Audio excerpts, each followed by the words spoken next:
నమస్తే అండి. నేను మీ మెర్సీని. వెల్కమ్ బ్యాక్ టు మన ఆహారం మన ఆరోగ్యం. నేతి బీరకాయతో టేస్టీ అయిన చట్నీ ఎలా తయారు చేయాలో చూపిస్తున్నాను. ముందుగా స్టవ్ ఆన్ చేసుకొని ప్యాన్ పెట్టేసుకొని 2 టేబుల్ స్పూన్ ఆయిల్ వేసుకోవాలి.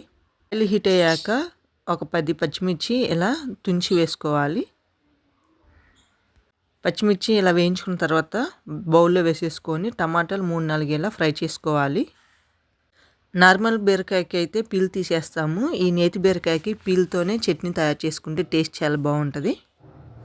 బీరకాయని ఇలా కట్ చేసుకొని 2 కప్స్ అలా వేసుకోవాలి. ఆయిల్ బాగా ఫ్రై చేసుకొని పక్కన పెట్టేసుకోవాలి. పూర్తిగా చల్లారాక ముందుగా మిక్సీ జార్లో బీరకాయ పచ్చిమిర్చి మిక్సీ పట్టుకోవాలి. కొంచెం చింతపండు వెల్లుల్లి వేసుకోవాలి. టేస్ట్కి సరిపడా సాల్ట్ కూడా వేసుకుందాం. వీటన్నిటిని బరగ్గానే మిక్సీ పట్టుకోవాలి. ఇలా మిక్సీ పట్టుకున్న తర్వాత ముందుగా వేయించుకున్న టమాటాలు కూడా వేసుకొని మరొకసారి మిక్సీ పట్టుకుందాం.